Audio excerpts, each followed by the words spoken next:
disproportionality and say that I'm from Kentucky, many people ask, well, are there any black people in Kentucky anyway? And there aren't a lot. Kentucky has about 7% African Americans, and the largest county in Kentucky, Jefferson County, where I'm from, has about 20% African American people of color. And so Kentucky as a whole is, particularly in eastern parts of Kentucky, there are very few African Americans. But we still have a tremendous problem with disproportionality. And I think when you saw the charts of areas that had high disproportionality, Kentucky is one of them.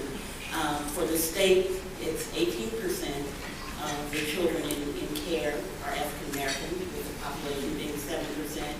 And in Jefferson County, we're at 50% of the children that are in foster care are African American. And we began focusing on this issue and work in 2001 when we started a partnership with the Annie Casey Foundation around family to family.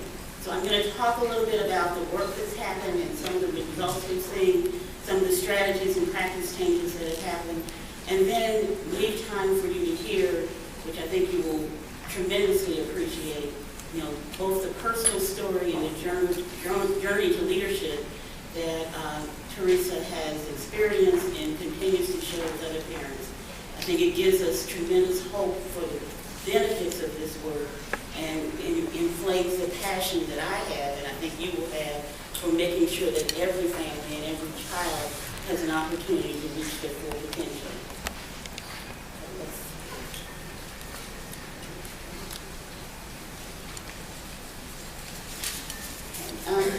I wanted to start off just kind of talking about, there's a doctor with the Center for Disease Control called Dr. Kamara Jones. And some of you may have heard her speak. She was involved in the production of a video series called Unnatural Causes, which really looks at health disparities. But she talks about racism and also talks about institutional racism, and gives such a wonderful, I think, depiction of what it means for racism to be part of our community and part of our culture, and how it affects families. And it tells a little story that's called the gardener story, which basically has a gardener who likes red flowers. So who has red flower seeds and pink flower seeds. And so she plants the red flower seeds in the best soil that's rich and fertile. And the pink flower seeds she kind of drops into some of the rocky soil. And true enough, the red flower seeds burst into flowers. They're wonderful flowers. And she says, well, that's why I like red flowers, because they just grow so well. And look at those pink flowers, in the rocky grass. They're not growing at all. I knew that they weren't the strong ones. So time goes on, and the red flowers keep flourishing in the wonderful soil and the water she gives them, and the pink flowers just barely struggle, some making it, some dying. And what happens next, though, is the pink flower kind of looks over the red flower and says, oh, look how they're flourishing. They must be better than me. I wouldn't even want somebody to be, to take, be with me, because the red's better.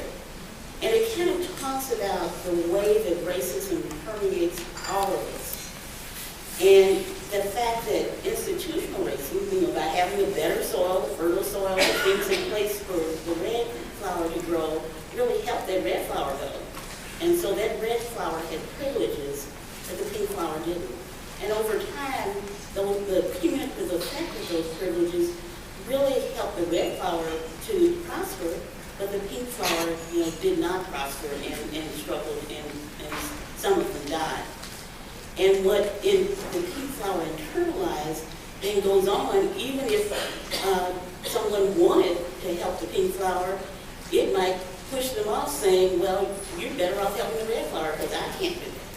So it gives a good picture, I think, of what racism does, and that it doesn't just affect African Americans or other races, people of color, that it affects Caucasians too, because it gives advantages that aren't earned. It gives advantages that you begin to believe you are are due to you, and that it doesn't, and doesn't give advantages to people who have just as much potential to move forward. When we talk about Jefferson County, I mentioned that 20% African American and 76.8% white. And you can see the other percentages. In Jefferson County,